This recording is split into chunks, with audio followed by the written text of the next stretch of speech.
Hello students, very good morning. Today we are going to start a new chapter in the new subject entrepreneurship. Entrepreneurship, as you know, is a subject which is there as you had studied in class 11th. Today we are going to start the very first chapter of it, sensing entrepreneurial opportunities and environment scanning. Here what does it mean? Sensing entrepreneurial opportunities. Entrepreneurial opportunities क्या होती हैं, that we have to discuss further. And environment scanning, environment क्या होता है, you all know very well. Scan कैसे करना है, that will discuss. So very first thing, first of all let's have a quick revision what you had studied in class 11th. जो 11th class में पढ़ा था उसको हम देखने जा रहे हैं. क्या पढ़ा था हमने? एंटरप्रेन्योर क्या होता है. Who is an entrepreneur? Entrepreneur is a person who brings the idea, who develops the idea to start a new business. वो व्यक्ति जो एक आइडिया लेकर आता है, जिसके मन मस्तिष्क में एक आइडिया आता है, मैं ये नया व्यापार शुरू करूंगा या ये चीज़ लेकर आऊँगा, इससे लोगों की समस्या दूर होगी, इसलिए लोग इसको प्रयोग करेंगे और इससे मेरा बिजनेस आरंभ होगा और मैं दिन ब दिन अपने बिजनेस को आगे बढ़ाते हुए अपने प्रॉफिट को और वेल्थ को मैक्सिमाइज करूँगा. ऐसे आइडियाज़ को प्रमोट करने वाले व्यक्ति को हम बोलते हैं एंटरप्रेन्योर. एंटरप्रेन्योरशिप क्या होता है? Entrepreneurship the field of study where we discuss the different things related to the business.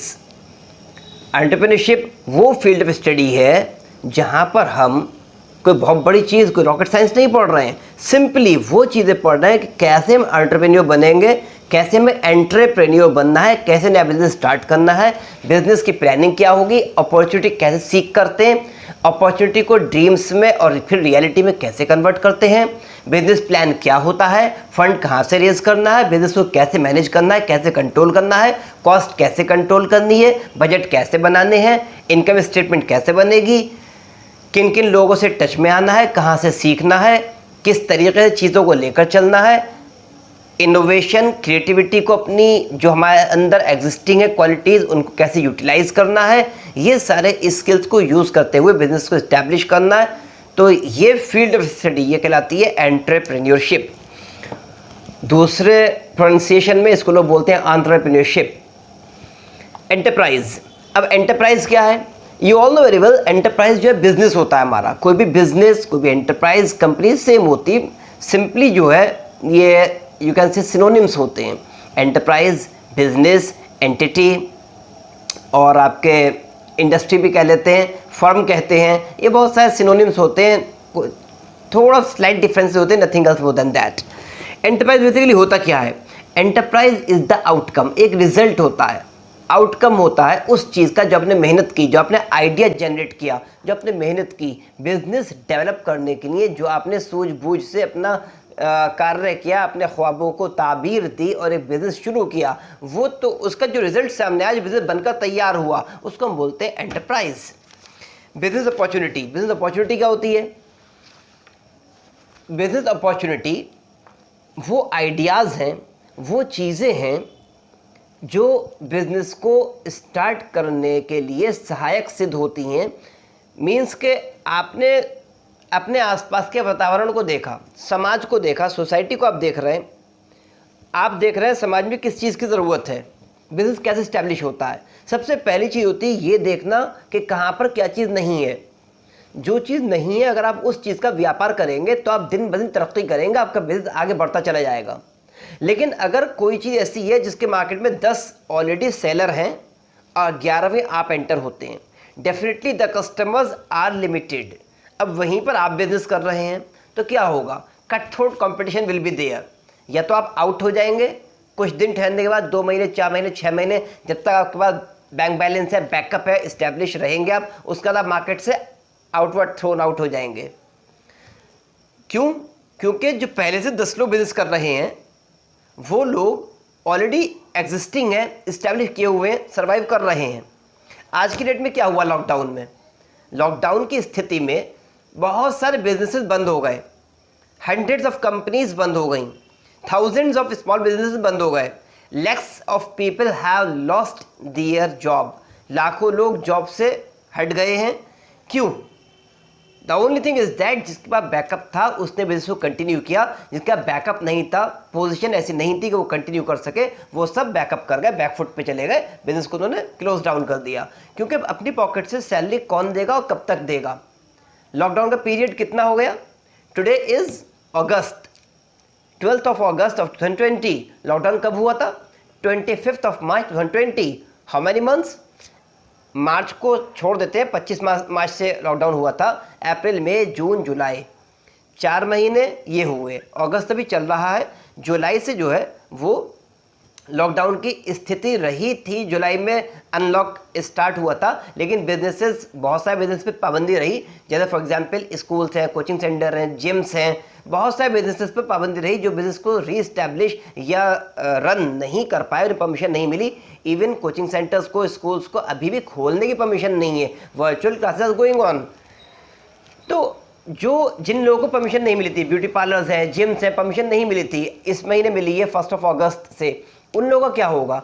वो लोग अपनी सैलरी कब तक देंगे? एम्प्लॉयज़ को कहाँ से देंगे? तो hundreds and thousand of businesses are there who were shut down, मजबूर है बंद करने के लिए। तो ये चीज़ आपके यहाँ होती है। आप ये देख रहे हैं कि मार्केट में कैसे स्टैब्लिश करना है, कैसे कॉम्पीट करना है, कॉम्पिटिटर कितने हैं, सोसाइटी में कितने लोग हैं जो आपको अप्रोच करेंगे, जो आपको प्रोडक्ट को लाइक करेंगे, आपका जो प्रोडक्ट है या सर्विस है वो किस तरह के लोगों के लिए है, जेंट्री क्या है, किस तरह के लोगों के लिए है, एक पर्टिकुलर सेगमेंट के लिए या सबके लिए है, दुनिया के तमाम लोगों के लिए ओपन है। आपका प्रोडक्ट बिजनेस, आपका प्रोडक्ट सर्विस सब खरीदेंगे या सिर्फ पर्टिकुलर लोग खरीदेंगे? For example you can say books हैं, बुक्स कौन खरीदेगा? जो बुक्स पढ़ता होगा, या तो उसे कोर्स में नीड होगी या उसे इंटरेस्ट होगा, वो आपकी बुक परचेज करेगा। दुनिया का हर व्यक्ति बुक परचेज नहीं करेगा। आप खाना बनाकर बेच रहे हैं, फूड इंडस्ट्री आपकी, खाना कौन खरीदेगा? जो अकेले रह रहा है, जिससे हमें गेस्ट आ जाते हैं, या जो बाहर का खाना पसंद करता है, वो लोग खरीदेंगे। ये नहीं है कि हर फैमिली, हर घर से आपके यहाँ खाने के ऑर्डर्स आएंगे, ऐसा नहीं है। तो अपॉर्चुनिटी क्या होती है? अपॉर्चुनिटी ये होती है, बिजनेस अपॉर्चुनिटी, आपको ये देखना, ये आइडियाज़ जनरेट करना, वर्कआउट करना सोसाइटी में कि आपकी सोसाइटी में किस चीज़ की ज़रूरत है, किस चीज़ का बिजनेस शुरू करेंगे तो वो चल जाएगा। Now the elements of business opportunities के एलिमेंट्स क्या होते हैं? किन चीज़ों को आपको नज़र में रखना है? The first thing, assured market scope. आपको ये देखना है किन चीज़ों में स्कोप है। स्कोप होगा तो बिजनेस चलेगा, स्कोप नहीं होगा अल्टीमेटली बिजनेस रन नहीं करेगा। आपको क्या करना है? फर्स्ट ऑफ ऑल बिजनेस का स्कोप देखना है, कहाँ पर किस चीज़ का कितना स्कोप है। जो चीज़ जहाँ पर नहीं है वो इस्टेब्लिश कर लीजिए। फॉर एग्जाम्पल चश्मे की दुकान नहीं है दूर दूर तक लोकेलिटी में, तो चश्मे की दुकान खोल लीजिए। आपके सोसाइटी में, लोकेलिटी में छोटा बिजनेस इस्टेब्लिश करना है और जेंट्री है, लोग बहुत सारे हैं, ख़रीदने वाले हैं, ख़रीदार हैं, और लोगों को प्रॉब्लम्स भी हैं। प्रॉब्लम क्या है कि उन्हें जो है सुबह में दुकानें जल्दी नहीं खुलती। आप ऐसी दुकान खोलिए जो सुबह मॉर्निंग में खुलेगी और डेली नीड गुड्स आप रखिए, आपके सेल आउट होंगे।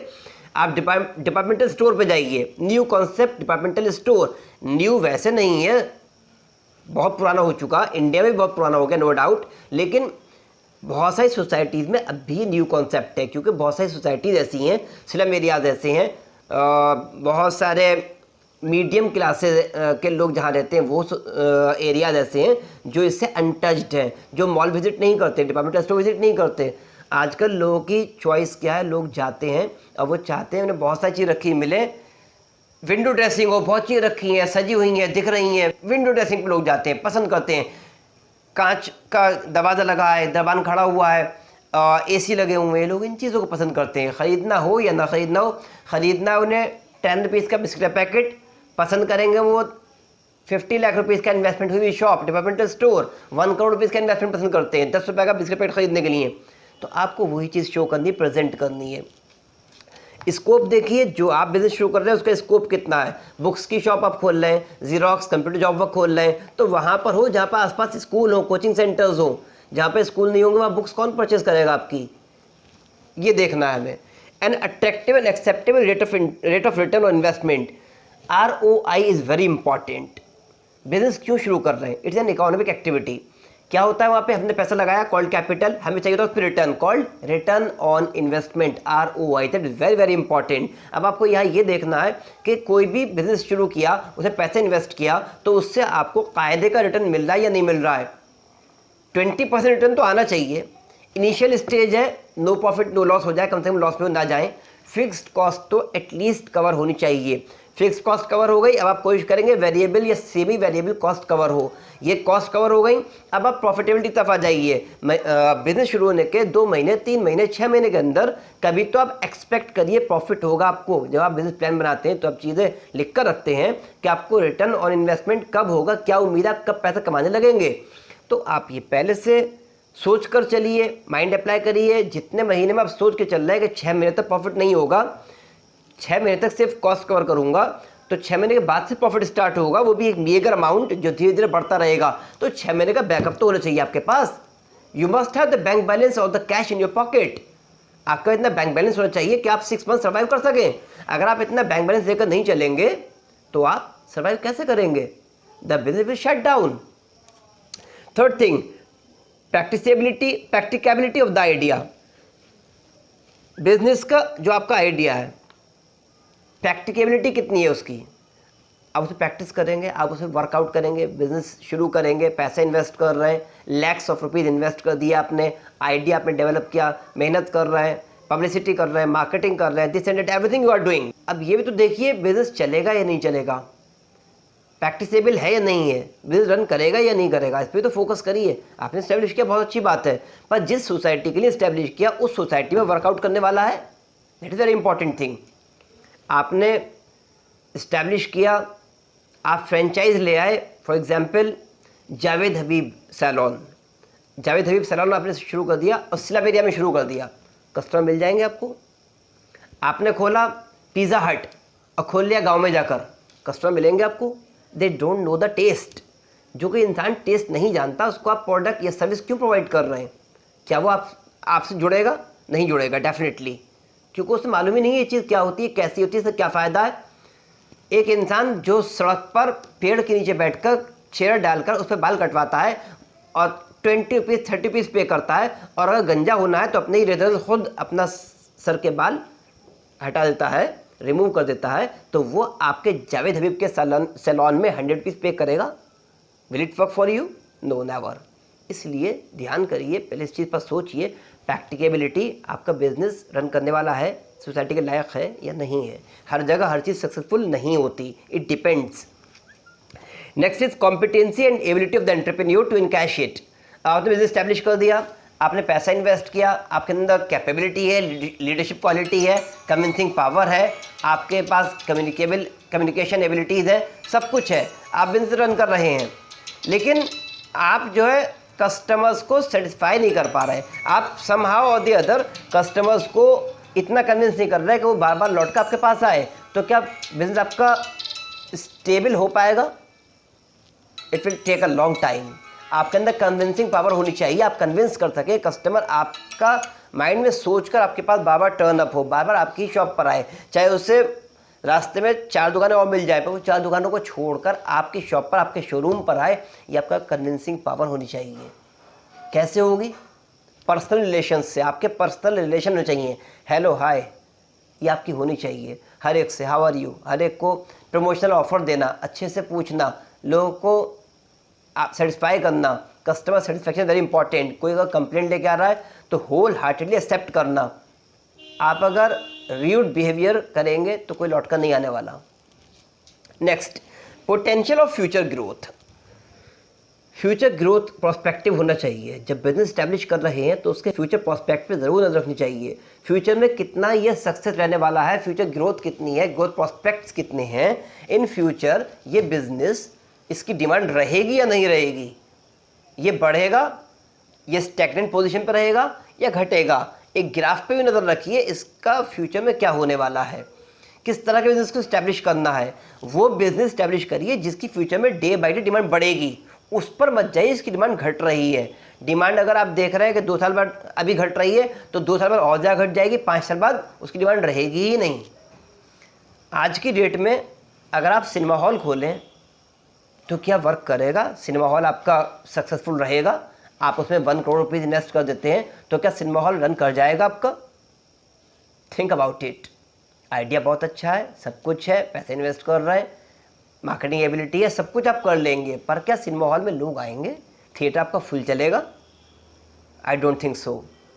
Just ponder upon it. ये आइडियाज़ जनरेट होने चाहिए माइंड में, पहले वर्कआउट करना चाहिए कि जिस बिजनेस में हम पैसा लगा रहे हैं फ्यूचर प्रॉस्पेक्ट क्या है। आज की डेट में अमेज़ॉन प्राइम वीडियो है, आज की डेट में नेटफ्लिक्स है, आज की डेट में हर मूवी हर ट्रेलर सब कुछ यूट्यूब पे अवेलेबल है। हर चीज़ जो है मूवी रिलीज़ होती है 2 महीने बाद टीवी पर आ जाती है, 3 महीने लगते हैं टीवी पर आ जाती है। हर चीज़ की सीडीज डीवीडीज अवेलेबल हैं, तो थिएटर जाने की ज़रूरत क्या है। लोग के पास घर में होम थिएटर मौजूद हैं, लोग फैमिली के साथ घर में एंजॉय करते हैं, एक सीडी खरीद के लाते हैं, 20 लोग मिलकर घर में देख लेते हैं। तो क्या ज़रूरत है कि वो आपका परचेज़ करें, आपके यहाँ थिएटर विज़िट करेंगे, एक बार आएंगे, हर पर्सन का 200 रुपये टिकट लेंगे, तब वो मूवी देखेंगे। 200 रुपये की 300 रुपये की ओरिजिनल सीडी आ जाती है, डीवीडी आ जाती है, घर बैठ के देखेंगे, लाइफ में जितनी बार चाहे तब देखेंगे। आप क्या नहीं, क्या ज़रूरत है, कौन आएगा।